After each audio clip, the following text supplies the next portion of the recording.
This channel does not promote any violent, harmful, or illegal activities. All content provided by this channel is meant for an educational purpose only. এই মুহূর্তে সবথেকে বড় খবর, শিক্ষামন্ত্রীর সঙ্গে চাকরিহারাদের বৈঠক শুরু হওয়ার মুখে ইতিমধ্যে পৌঁছে গিয়েছেন শিক্ষামন্ত্রী ব্রাত্য বসু। সেই সময়কার ছবি আপনাদের দেখালাম এক্সক্লুসিভ। আর কিছুক্ষণের মধ্যে বৈঠক শুরু হওয়ার কথা। 8 জনের নয় 12 জন প্রতিনিধি দলের 12 জনের অনুমতি মিলেছে। চাকরিহারাদের 12 জন প্রতিনিধিকে বৈঠকে ঢুকতে দেওয়ার দাবি তাদের তরফ থেকে ছিল। সেই অনুমতি মিলেছে বিকাশ ভবনের 6 তলায় কনফারেন্স রুমে। বৈঠকে রয়েছেন এসএসসি চেয়ারম্যান, শিক্ষা দপ্তরের আধিকারিকরা। এইমাত্র সেখানে ঢুকলেন শিক্ষামন্ত্রী ব্রাত্য বসু। এই মুহূর্তে তাদের সঙ্গে আমার সহকর্মী সুমন রয়েছে। সুমন, আর কখন বৈঠক শুরু হবে আর কি আপডেট? একেবারে দেখো, শিক্ষামন্ত্রী, শিক্ষা সচিব, এসএসসি চেয়ারম্যান, মধ্যশিক্ষা পর্ষদের সভাপতি তৎসহ আরো অনেকে কিন্তু এই বৈঠকে থাকছেন। তার কারণ 12 জন মোট চাকরিহারা যোগ্য শিক্ষক, তাদের এই বৈঠক এবং তাদেরকে নিয়ে বৈঠক কিছুক্ষণের মধ্যে শুরু হবে। তুমি দেখতে পাচ্ছ, আমরা ক্যামেরায় সেই ছবিটা দেখাচ্ছি যে শিক্ষামন্ত্রী তিনি নিজে এই বৈঠকের পৌরোহিত্য করবেন এবং চাকরিহারাদের তরফে মত বিনিময় করা হবে শিক্ষামন্ত্রী এবং শিক্ষা দপ্তরের সঙ্গে। সেক্ষেত্রে এসএসসি চেয়ারম্যান যদি কোনো টেকনিক্যাল প্রবলেম থাকে সে বিষয়ে জানান দেবেন। মধ্যশিক্ষা পর্ষদের সভাপতি থাকছেন। তার কারণ রিভিউ পিটিশন বা লিগাল ক্লারিফিকেশনের জন্য রাজ্যের হয়ে মধ্যশিক্ষা পর্ষদ সুপ্রিম কোর্টে গিয়েছে। কিছুক্ষণের মধ্যে কিন্তু এই বৈঠক শুরু হবে এবং সেই বৈঠক থেকে আশ্বাস বাণী নিয়ে চাকরি হারা যোগ্য শিক্ষকরা ফেরেন কিনা সেদিকে নজর থাকবে। একদম, সেই বৈঠকের দিকে অবশ্যই নজর রয়েছে। এই মুহূর্তে আমরা সেই ছবি দেখছি। আর কিছুক্ষণের মধ্যেই বৈঠক শুরু হতে চলেছে। চাকরিহারাদের প্রতিনিধিদের 12 জনের অনুমতি মিলেছে। আর কিছুক্ষণের মধ্যেই শিক্ষামন্ত্রী বৈঠকে যেতে পৌঁছবেন। ইতিমধ্যেই তিনি সেখানে বিকাশ ভবনে রয়েছেন। আমার সহকর্মী সুমন, এই মুহূর্তে ব্রাত্য বসু তার নিজের ঘরে রয়েছে। আর কিছুক্ষণের মধ্যে বৈঠক শুরু হবে। কিন্তু আজকে মূলত কোন কোন বিষয়গুলো তারা তুলবেন বলে এই মুহূর্তে তারা নোট ডাউন করেছেন কিছুক্ষণ আগে আমরা দেখছিলাম।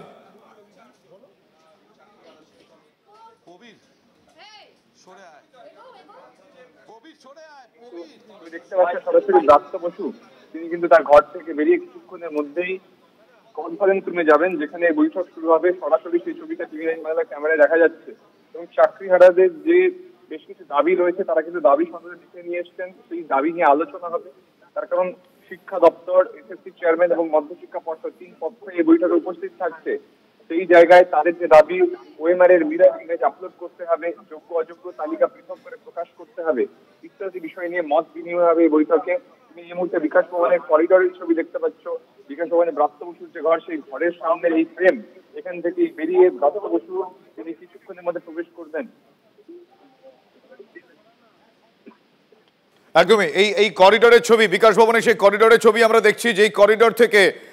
যেই করিডোরে আর কিছুক্ষণের মধ্যেই এই করিডোর দিয়ে দেখা যাবে শিক্ষামন্ত্রী ব্রাত্য বসু তার ঘর থেকে বেরিয়ে কনফারেন্স রুমে, 6 তলায় যে কনফারেন্স রুম রয়েছে, 5th ফ্লোরে যে কনফারেন্স রুম রয়েছে, সেই কনফারেন্স রুমে তিনি পৌঁছবেন।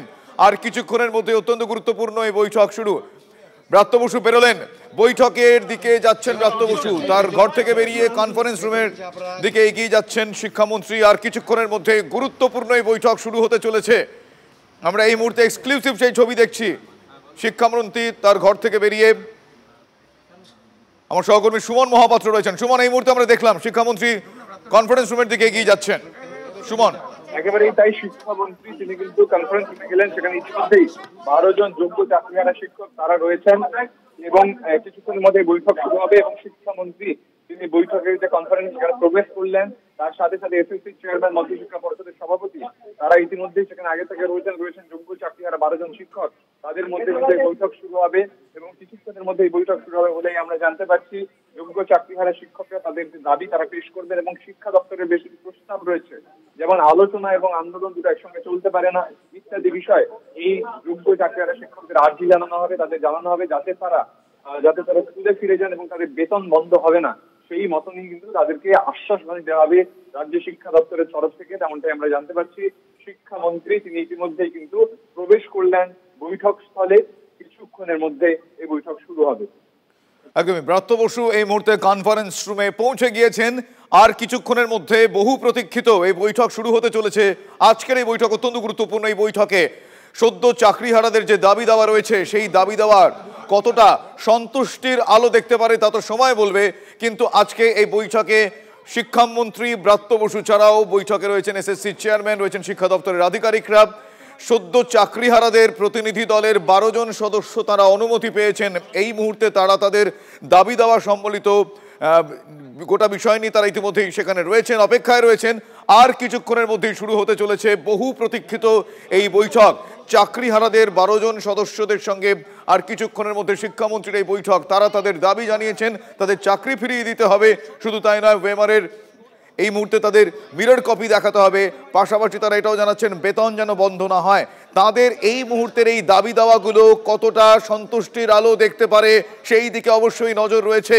আর কিছুক্ষণের মধ্যে বৈঠক শুরু হবে। এই মুহূর্তে আপনারা এক্সক্লুসিভ যে ছবি দেখছেন, তার ঘর থেকে শিক্ষামন্ত্রী তার ঘর থেকে বেরিয়ে করিডোর দিয়ে হেঁটে এই মুহূর্তে কনফারেন্স রুমে ঢোকার সেই সময়কার ছবি দেখাচ্ছি। ইতিমধ্যেই ব্রাত্য বসু কনফারেন্স রুমে পৌঁছানোর মুখে। আর কিছুক্ষণের মধ্যে শুরু হতে চলেছে বহু প্রতীক্ষিত এই বৈঠক। শিক্ষামন্ত্রীর সঙ্গে চাকরিহারাদের প্রতিনিধিদের বৈঠক। আমার সহকর্মী সুমন মহাপাত্র সেখানে রয়েছেন। সুমন, এই মুহূর্তের কি স্ট্যাটাস? তবে এই মুহূর্তে যেটা শিক্ষামন্ত্রী তিনি বৈঠক হলে প্রবেশ করে গিয়েছেন, বৈঠক প্রায় শুরু হওয়ার মুখে, যে কোনো মুহূর্তে বৈঠক শুরু হতে পারে। আমরা চেষ্টা করব বৈঠক শুরু হলে তার ছবিও আমাদের দর্শকদের সামনে তুলে ধরার। 12 জন প্রতিনিধি যারা যোগ্য চাকরিহারাদের তরফে এসেছেন, তারা আপাতত এই মুহূর্তে কিন্তু শিক্ষামন্ত্রীর সঙ্গে কথা বলছেন এবং শিক্ষামন্ত্রীও বিভাগের আধিকারিকদের সঙ্গে কথা বলে তারপর তিনি বৈঠকে প্রবেশ করেছেন। যে বৈঠকে শিক্ষামন্ত্রী রয়েছেন, শিক্ষা সচিব বিনোদ কুমার রয়েছেন, মধ্য শিক্ষা পর্ষদের সভাপতি রামানুজ গাঙ্গুলি রয়েছেন এফএসসি চেয়ারম্যান সিদ্ধার্থ মজুমদার, যোগ্য চাকরিহারাদের তরফে চিন্ময় মণ্ডল এবং অন্যান্য প্রতিনিধিরা তারাও কিন্তু এই বৈঠকে রয়েছেন। যে বৈঠক আর কিছুক্ষণের মধ্যে শুরু হবে। শিক্ষামন্ত্রী তিনি প্রবেশ করে গিয়েছেন কনফারেন্স রুমে এবং যেটা তোমাকে বারবার করে বলছিলাম, আমরা যে জানতে পারছি শিক্ষা দপ্তরের বেসিক প্রস্তাবের কথা, সেটা কিন্তু জানানো হবে এই চাকরিহারাদের। পাশাপাশি আর্জি জানানো হবে যাতে তারা স্কুলে ফিরে যান এবং যাতে তারা তাদের বেতন নিয়ে দুশ্চিন্তা করতে না হয়, এই বিষয়ে কিন্তু আশ্বাস দেওয়া হবে স্কুল শিক্ষা দপ্তর বিকাশ ভবনের তরফে। বেশ আপাতত ধন্যবাদ সুমন, ধন্যবাদ।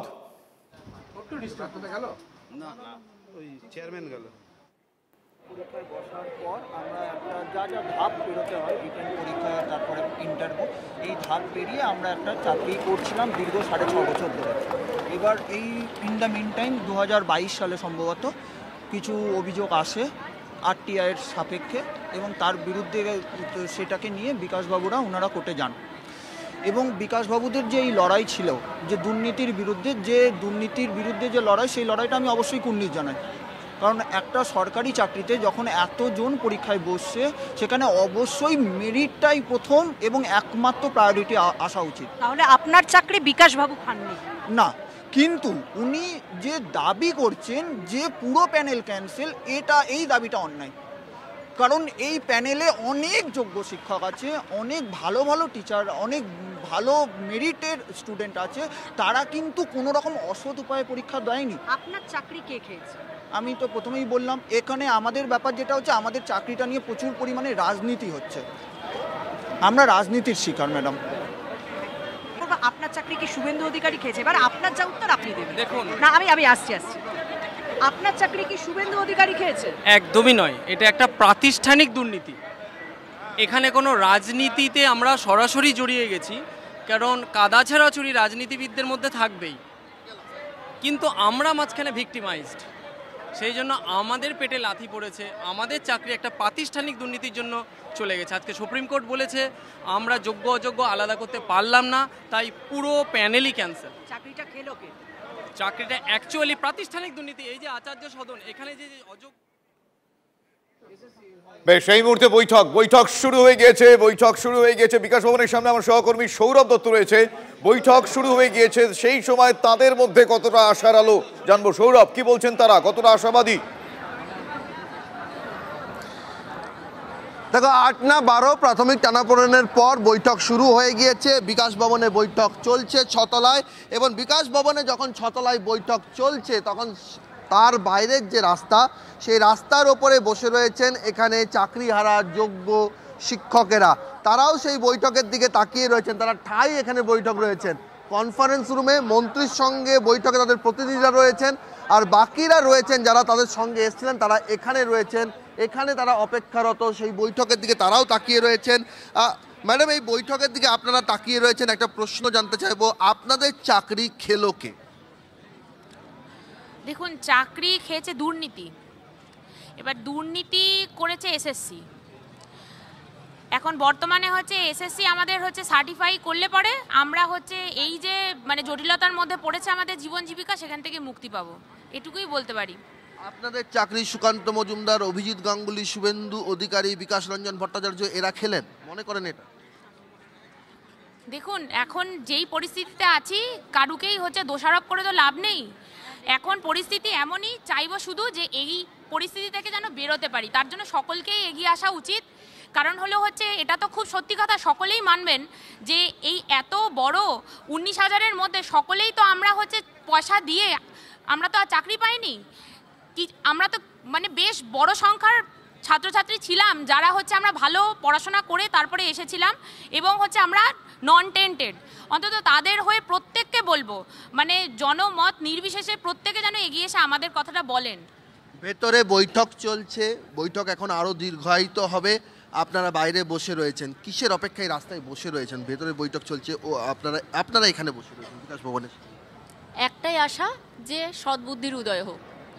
এই যে সুপরিকল্পিতভাবে পুরো ব্যবস্থাটাকে অব্যবস্থায় পরিণত করা, এই প্রক্রিয়াটা কিভাবে থামানো যায় এবং সমস্ত ব্যাপারটা কিভাবে পুনরুদ্ধার করা যায়, যে কমপ্লিকেসির পর্যায়ে পৌঁছেছে এই ব্যবস্থাটা সুস্থ আলোচনা করা ছাড়া বের করে আনা কোনোভাবেই সম্ভব না। গত কয়েকদিনে আপনাদের মূল প্রশ্ন ছিল আপনাদের চাকরি খেলো কে। গত কয়েকদিনে রাজনীতির ময়দানে তর্কাতর্কি চলছে, আকচি চলছে, আপনাদের চাকরি কে খেলো? সুকান্ত মজুমদার, অভিজিৎ গাঙ্গুলি, শুভেন্দু অধিকারী, বিকাশ রঞ্জন ভট্টাচার্য, কে খেলো? আমার তো মনে হয় অব্যবস্থা সমস্ত দিক থেকে, প্রত্যেকে ইনভলভ। সে চাকরির প্রসেসের যা শুনছি, চাকরির প্রসেসের শুরু থেকে, এগুলো আমাদের জানার কথা নয়, তাই না? আমরা জানি যে আমরা পরীক্ষার একটা সিলেবাস দেওয়া হবে, নোটিফিকেশনের পর সেই সিলেবাস অনুযায়ী আমরা প্রস্তুতি নেব, পরীক্ষায় বসবো, ঠিকঠাক একটা যে মিনিমাম কাট অফ মার্কস আসবে তার মধ্যে এলিজিবল হব, তারপরে সমস্ত প্রসেসগুলো ফলো করার পর আমরা ডাক পাবো। এই সমস্ত প্রসেস আমরা ফলো করেছি, তার মধ্যে আমাদের জানার কথা নয় ঠিক কোন জায়গায় দুর্নীতি জিনিসগুলো ঢুকতে শুরু করেছে। এইবার খুব দুর্নীতি হতে পারে, তো এই কথা তো তারা এড়াতে পারেন না, তাহলে সেই ধরনের প্রিকশনগুলো ওনারা কেন নেননি? ক্লাসরুমে যাদের থাকার কথা তারা রাস্তায় বসে রয়েছেন, বিকাশ ভবনের বাইরে বসে রয়েছেন, আর সেই যারা বসে রয়েছেন তাদের কাছ থেকে আরও একবার জানবো যে আপনাদের চাকরি কে খেলো, কি মনে হচ্ছে? চাকরি কে খেয়েছে আমরা জানি না, আমরা পরীক্ষা দিয়েছি সঠিকভাবে, আমরা তার সুবিচার চাই। বিকাশ ভট্টাচার্য, সুকান্ত মজুমদার, শুভেন্দু অধিকারী, অভিজিৎ গাঙ্গুলি, এনারা চাকরি খেলো? কারোর নামে ব্যক্তিগতভাবে আমি এভাবে বলবো না, বলতেও চাই না, সেটা একটা আইনি প্রক্রিয়া, তো হয়তো সেটাই হয়তো। চাকরি যাওয়া নিয়ে অনেক রকম কথা হচ্ছে, রাজনীতির ময়দানে হচ্ছে, আইনের চৌকাটে হচ্ছে, কি মনে করেন চাকরি কে খেলো? আপনাদের চাকরি কে খেলো?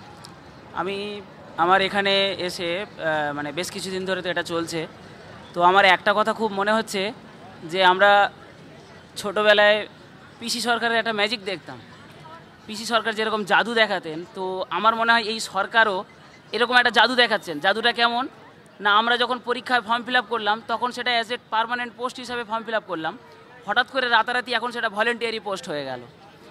তারপরে দেখুন মানে আমরা যে স্যালারিটা আমরা পেতাম সেই স্যালারিটাও ঠিকঠাক করে এখন পাবো কি পাবো না সেটাও জানি না।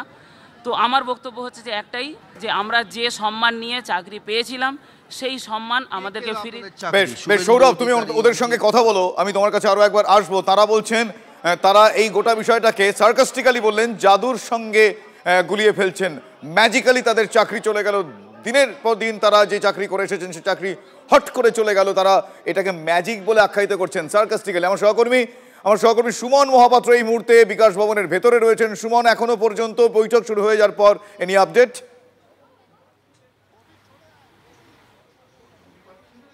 বৈঠক শুরু হয়েছে এবং ইতিমধ্যেই শিক্ষামন্ত্রী শিক্ষা সচিবের সঙ্গে চাকরিহারা যোগ্য শিক্ষকরা কথোপকথন শুরু করেছেন। মধ্যশিক্ষা পর্ষদের সভাপতি রামানুজ গাঙ্গুলি, এসএসসি চেয়ারম্যান সিদ্ধার্থ মজুমদার তৎসহ অন্যান্য আধিকারিকরা এই বৈঠকে উপস্থিত আছেন। এবং তোমাকে বলে রাখি, মেহবুব মণ্ডল আন্দোলনের অন্যতম নেতৃত্ব, তিনি প্রবেশ করতে পারছিলেন না, কিন্তু শেষ পর্যন্ত 12 জনের পরেও এই মেহবুব মণ্ডল তিনি প্রবেশ করেন। অর্থাৎ চাকরি হারা যোগ্য শিক্ষকদের সবকটি দাবি কিন্তু আজকের এই মিটিংকে ঘিরে তা মেনে নেওয়া হলো। এবং ভেতরের ছবিটা আমি দেখাবো এই মুহূর্তে, ভেতরের ছবিটা দেখাবো, এই বৈঠকের ছবি সরাসরি দেখা যাবে। আমার ক্যামেরা বন্ধু অভিজিৎ সে ভেতরের ছবিটা দেখানোর জন্য ক্যামেরা নিয়ে যাচ্ছে, সরাসরি সেই ছবিটা তুমি দেখতে পাবে। এবং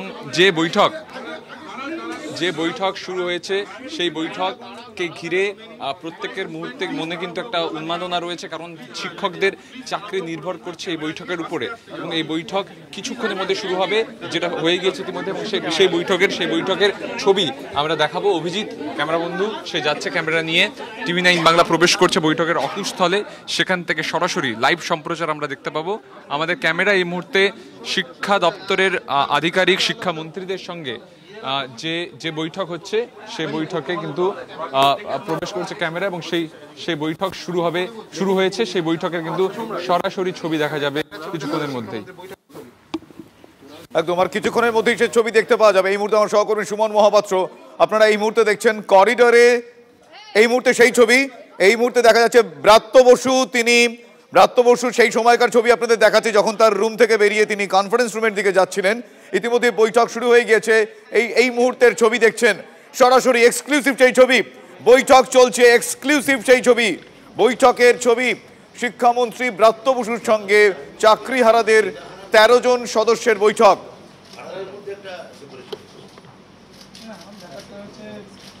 ওদের মধ্যে ওয়েটিংদের মধ্যে একটা সেপারেশন আছে, ওয়েটিংদের মধ্যে এই সেপারেশনটা আছে। যারা কাছের দিকের ওয়েটিং তারা চাইছে শুধু টেন্টেডরা বাদ যাক সেই ভ্যাকেন্সিতে তাদের, আর যারা পেছনের দিকের ওয়েটিং তারা চাইছে টোটাল ভ্যাকেন্সি আমার না থাকলে তাও থাকবে।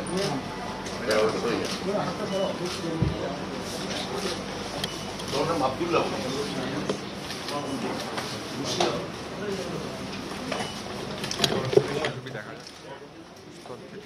13 জন তারা এই বৈঠক শুরু করেছেন। শিক্ষামন্ত্রী সেই বৈঠকে রয়েছেন, সরাসরি সেই ছবি দেখা যাচ্ছে যে সেই বৈঠক শুরু হয়েছে। ব্রাত্য বসু এসএসসি চেয়ারম্যান, মধ্য পর্ষদের সভাপতি এবং ল সেলের যারা রয়েছেন তারা রয়েছেন। 13 জন আধিকারিক কিন্তু এই বৈঠক শুরু করেছেন। একেবারে বৈঠকের স্থল থেকে লাইভ রিপোর্টিং TV9 বাংলায়।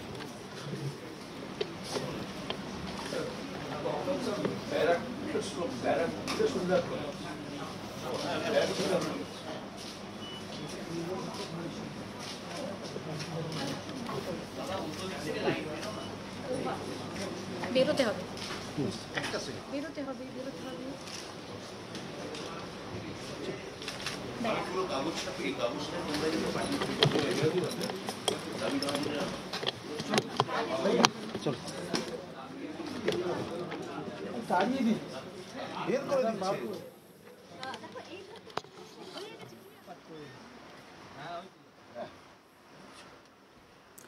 এই মুহূর্তে সেই বৈঠক স্থলের ছবি দেখছেন কনফারেন্স রুমে, বিকাশ ভবনের 5th ফ্লোরে 6ষ্ঠ তলায় কনফারেন্স রুমে এই মুহূর্তে বৈঠক চলছে। কিছুক্ষণ আগেই আপনাদের দেখালাম আমরা শিক্ষামন্ত্রী, তিনি তার ঘর থেকে বেরিয়ে কনফারেন্স রুমে আসছিলেন। এই মুহূর্তে শিক্ষামন্ত্রীর সঙ্গে কথা চলছে। 13 জন সদ্য চাকরিহারা 13 জনের সঙ্গে এই মুহূর্তে আলোচনায় শিক্ষামন্ত্রী ব্রাত্য বসু। আজকে তারা তাদের দাবি দাওয়া নিয়ে শিক্ষামন্ত্রীর সঙ্গে আলোচনা করছেন। তারা তাদের হারিয়ে যাওয়া চাকরি, সেই চাকরি ফেরতের দাবি জানাবেন, ওয়েমারের মিরর কপির দাবি জানাবেন। শুধু তাই নয়, তাদের বেতন যেন বন্ধ না হয় সেই দাবিও তারা রাখবেন। কিন্তু আর শিক্ষামন্ত্রী এই সরকারের তরফ থেকে তাদের দাবি দেওয়া কিভাবে কি শোনা হয়, কি পদক্ষেপ করা হয়, আদৌ কোনো পদক্ষেপ করা হয় কিনা, যায় কিনা সেটা সময় বলবে। আপাতত এই বহু প্রতীক্ষিত বৈঠক ইতিমধ্যে শুরু হয়ে গিয়েছে, বৈঠক চলছে। ইতিমধ্যেই বৈঠক শুরু হয়ে গিয়েছেন, ভেতরকার ছবি আপনারা দেখছেন। শিক্ষামন্ত্রী ব্রাত্য বসুর সঙ্গে সদ্য চাকরিহারাদের 13 জন সদস্যের যে প্রতিনিধি দল সেখানে পৌঁছেছে, সেই প্রতিনিধি দলের সদস্যরা তারা বৈঠকে রয়েছেন। আমার সহকর্মী সৌরভ রয়েছেন বিকাশ ভবনের বাইরে, সেখানকার ছবিটা একবার দেখবো। সৌরভ, দেখো একেবারে তুমি দেখতে পাচ্ছ যে বৈঠক চলছে ভেতরে এবং বাইরে। এখানে TV9-এর নজর রয়েছে, এখানে যারা অপেক্ষারত রয়েছেন বিকাশ ভবনের সামনের যে রাস্তায়, এবং এই লম্বা স্ট্রেচটা দেখাবো যে করুণাময়ী এটা ব্যস্ত রাস্তা, সেই রাস্তায় কিন্তু এখানে এই মুহূর্তে ভেতরে বৈঠক চলছে। আর বাইরে যারা চাকরিহারা যোগ্য শিক্ষকরা রয়েছেন তারা সকলে অপেক্ষা করছেন যে ভেতরের বৈঠক থেকে কি হয়, এবং সেখানে তারা বসে রয়েছেন। সুমিতকে একটু এখানে এগিয়ে আসতে বলবো, এক এক করে তাদের বক্তব্য জানার চেষ্টা করব। ভেতরে বৈঠক চলছে, আপনারা এই বৈঠক থেকে কি আশা করেন? আমাদের যে দাবি দাবা আছে, আশা করছি আমাদের যে নেতৃবর্গ আছে তারা সেইগুলো সম্ভাবনা যে সমাধান হতে পারে সেগুলো চেষ্টা করবে নিশ্চয়ই। রাজ্য সরকার আমাদের পক্ষে আছে, আমরা শুনেছি ওনার বক্তব্য অনুযায়ী, এবং আইনি পথে যাতে আমরা যথাযোগ্যভাবে আমাদের যোগ্য চাকরি ফিরে পাই সেই আশায় আমরা রাজপথে বসে আছি। আপনাদের চাকরি কে খেলো বলে আপনারা মনে করেন? দেখুন, এখানে এই মন্তব্যটা করার মতো জায়গায় আমরা নেই, বুঝতে পারছেন? ধরুন আমার বাড়ি চোর পড়েছে, আমি কি করে বলবো? চোর আমার জিনিস নিয়ে চলে গেছে, আমি এখন নিঃস্ব। আমি যেহেতু তদন্ত চলছে বা কে গেছে আমরা এইভাবে কিভাবে বলবো? সুপ্রিম কোর্টের রায়ে যে রায়, সেই রায়ে আমাদের চাকরি গেছে। রায় যাওয়ার পেছনে নিশ্চয়ই তাদের কিছু বক্তব্য আছে, তাই না? আপনারা মনে করেন সুকান্ত মজুমদার, শুভেন্দু অধিকারী, বিকাশ রঞ্জন ভট্টাচার্যরা চাকরি খেলো? আমরা কোনো পলিটিক্যাল রায় বা পলিটিক্যাল ব্যক্তিবর্গ নিয়ে আমার কোনো বক্তব্য নেই। আমরা পরিশ্রম করে চাকরি পেয়েছি, আমরা শুধু আমাদের চাকরি ফেরত চাই। কে চাকরি খেলো? এই প্রশ্নের উত্তর আমাদের কাছে নেই। মনে করেন সুকান্ত মজুমদার, শুভেন্দু অধিকারী, বিকাশ রঞ্জন ভট্টাচার্যরা চাকরি খেলো? সেটা এখন এইভাবে কারোর ওনাদের নিয়ে কিছু বলতে চাই না। আমাদের একটাই বক্তব্য, আমাদের মিরর ইমেজ প্রকাশ করতেই হবে। আমরা যে যোগ্যভাবে চাকরি পেয়েছি সেটা প্রমাণ করার দায় যাদের, তাদেরকে সেটা প্রমাণ করতেই হবে। আমাদের চাকরি ফিরিয়ে দিতেই হবে। মিরর ইমেজ প্রকাশের দাবি জানাচ্ছেন আপনারা বলছেন আপনারা আর পরীক্ষায় বসতে চান না। মূলত এই দুটো প্রশ্নে আজকে আপনারা গেছেন এবং সেখান থেকে আপনারা একটা সদর্থক কোনো একটা আশা এক্সপেক্ট করছেন এবং একটা নির্দিষ্ট সময়ের ব্যবধানে।